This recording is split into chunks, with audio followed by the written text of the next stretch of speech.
This is the BG Climbers list for the week ending 2/15/2023. This list is put together every week by Michael Alexander. I'll include links in the description below if you want to take a look at the list. Let's get into it. There are a lot of repeats this week, but I think some interesting things. First one is number 10, which is Wingspan Asia. So this is the solo and 2-player standalone game plus an expansion that the game can go 6 or 7 players. A 5-player game runs for quite a long time. I don't know if I want to play a 6 or 7-player game, but I'm assuming you're playing like 2 turns at the same time, so maybe it's not that bad. Maybe like a 6-player game is actually shorter than a 5-player game. I'm not sure. As far as where this is going to end up, I'm pretty sure it's going to be in the top 100. Wingspan has done extremely well. Since this is an expansion and a game, and a solo and 2-player game, it shows up on here. Normally, expansions wouldn't show up on this list. So this is number 10, Wingspan Asia. Number 9, Hybris Disordered Cosmos. So this is interesting. I'm pretty sure this is actually, I looked at this one. Yeah, this was a Kickstarter game, and it was a game of worker placement, opportunity, and development. I thought it was kind of interesting because it was I believe this person's first design. I think that's the case. Anyway, this was kind of an Olympian gods themed worker placement game, and I don't think I ever saw it when it was on Kickstarter, but definitely the board and presentation looks very interesting. I mean, I'm a big fan of worker placement games, but somehow I missed this one. I'm going to assume that there's going to be a second edition or printing or Kickstarter at some point. And maybe then we'll end up taking a look at it. It does look kind of a small box. I mean, this box doesn't look huge, which is also kind of unusual for a Kickstarter. So anyway, we're going to have to see how this one does in time. It does seem to be doing pretty well out of the gates. Probably, considering I didn't even see it on Kickstarter when it was out there, probably it would need a second Kickstarter to even get it in the top 100. So number 9, Hybris Disordered Cosmos. Number 8, Rolling Heights. So this is John D. Clare's latest game. Roll your meeples to build a better city. So let's take a look at this. So these are little blocks that you can actually build on the board, and I guess you roll your meeples. Okay. Inside a box. I don't know. I guess I had heard about this game. John D. Clare's done a lot of really cool stuff, but he's also done some games I didn't think were that great.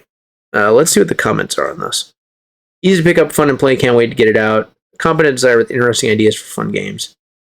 They lack that extra special sauce. Yeah, I think though. So I really like Space Base, and I also really like Dead Reckoning. I felt like the way that Dead Reckoning played was really, really cool. And I was a little bit surprised about that because I didn't think going into it that Dead Reckoning was going to be an amazing game, but it was pretty good. I felt like, maybe not as good of a game as Space Base is, but it is a very good game in terms of the card crafting is interesting, the exploration and piracy and stuff is really cool, and the fact that you can kind of go different directions and still have a chance at winning the game. I think the first game I played, I ended up tying someone, and unfortunately the path I'd went to in the game was not the path of attacking as much, and in the end the tiebreaker is essentially a battle, which is kind of interesting that is the tiebreaker, but unfortunately in that case I didn't end up winning the tie, but it was still a cool way to see a tie settled in a game. I think it's an interesting look for the game. I'm not sure that I don't think this is going to be like Space Base level, but it does look like it has potential to be a solid game, probably not in the top 100.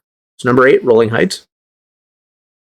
Number 7, Hoplomachus Remastered. So we saw Hoplomachus Victorum, which most people getting, Victorum are also going to get remastered, but clearly Victorum was the one that people wanted to play first. This one is now starting to get some reviews and ratings, and is moving up very quickly. I think, I don't know, I guess it's possible that both these solo games end up in the top 100. I kind of have a feeling that this one may not have as much legs as Victorum. I think Victorum is a little bit more epic presentation. This one was more of a updating of an existing game. This is Hoplomachus Remastered, number 7. Orenburger Canal. So this is, Uwe Rosenberg. Interesting. How did I not know about this one? Build industries and infrastructure the Rosenberg way. Okay. And it's a 1 to 2 player game with I would even call that an epically bland presentation. I don't know, like a lot of like green and yellow and light blue. I don't know. Not a big fan of the graphics design, but it is a Uwe Rosenberg game, so Uwe Rosenberg game. So it's worth probably looking at. Let's see what the comments say on this one. Solo mode, manufacturing wheel is something. Interesting. Someone putting a bunch of Twitter posts there. So this was a Kickstarted game, I think. Yeah, it was. Okay, so that's interesting. I mean, I do think it's kind of sad that like so many games are going on like Kickstarter or GameFound and just getting a regular retail release afterwards. I feel like, I don't know. I guess for me personally, if I'm going to get a game on like Kickstarter or GameFound, I want it to be like kind of over the top a little bit. If it's just going to get a regular production and a regular retail release, just release it the old-fashioned way instead of doing it through these crowdfunding platforms. I don't know. That's just for me. Anyway, this is, I think, probably worth checking out. It's probably not going in the top 100, though. I don't think the ratings are strong enough. Usually, like a Uwe Rosenberg game is going to start off a little bit higher than this. That's number 6. Orenburger Canal. Dungeon Pages Core Set. Man, there's a lot of these that I haven't even heard of. Solo tactical roll and write game.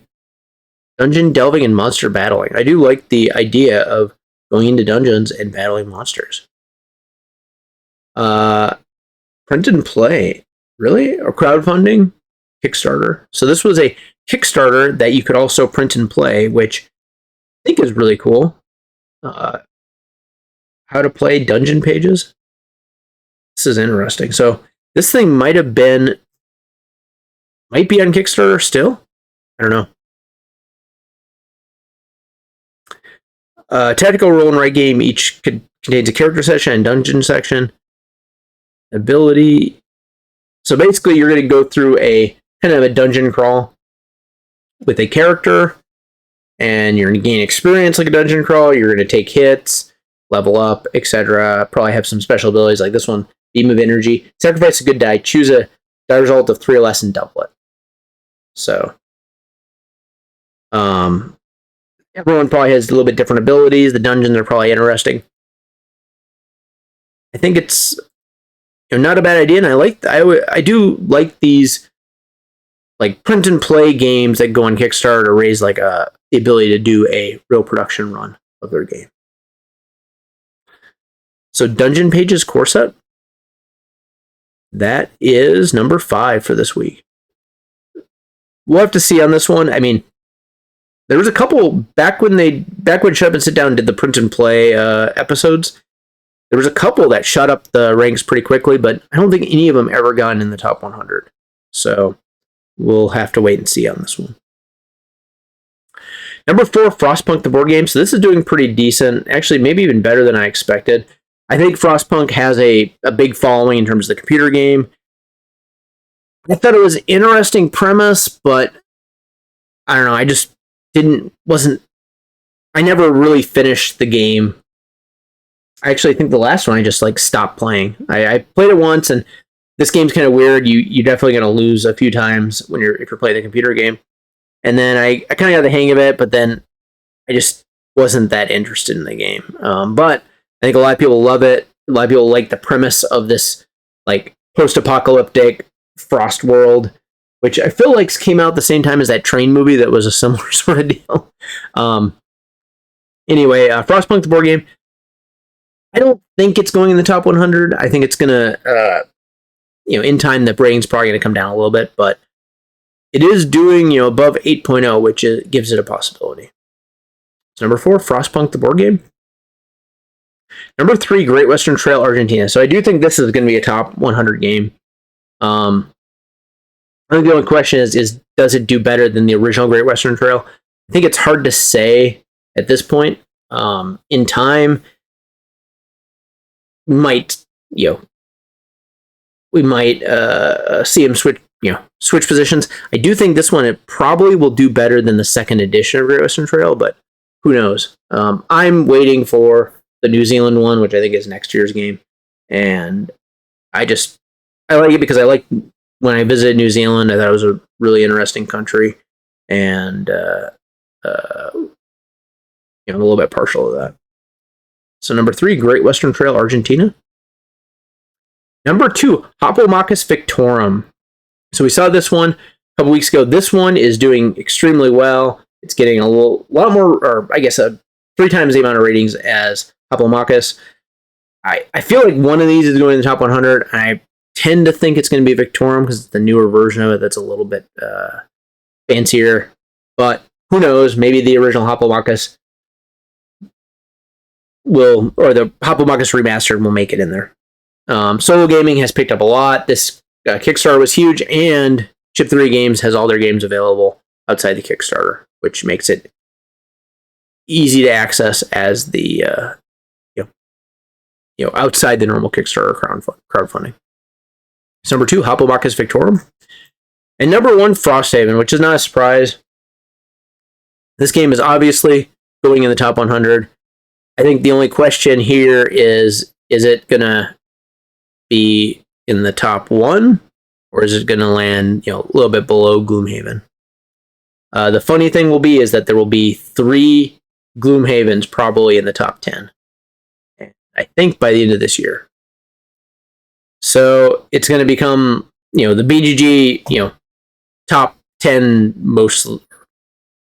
almost 50% of Gloomhaven. And I'm going to assume that there's going to be another version of Gloomhaven that they're going to come out with. Personally, for myself, I'm waiting until the computer version of this comes out. And I guess if there never is one, then I probably just won't ever really play it, because I enjoyed the computer version way more than I enjoyed the campaign in the board game. I felt like it handled a lot of the kind of the bookkeeping for you. You could play a lot more scenarios in a night, and we were able to finish the whole campaign in I feel like less than 40 hours of playing. And I think if you were to do a campaign of Gloomhaven, it would be over 100 hours if you were doing it on the board game with 2 or 3 people. So there you have it. That is the BGG Climbers list for the week ending 2/15/2023. If you like this video, please like and please subscribe, and please take a look at our other videos. Thank you.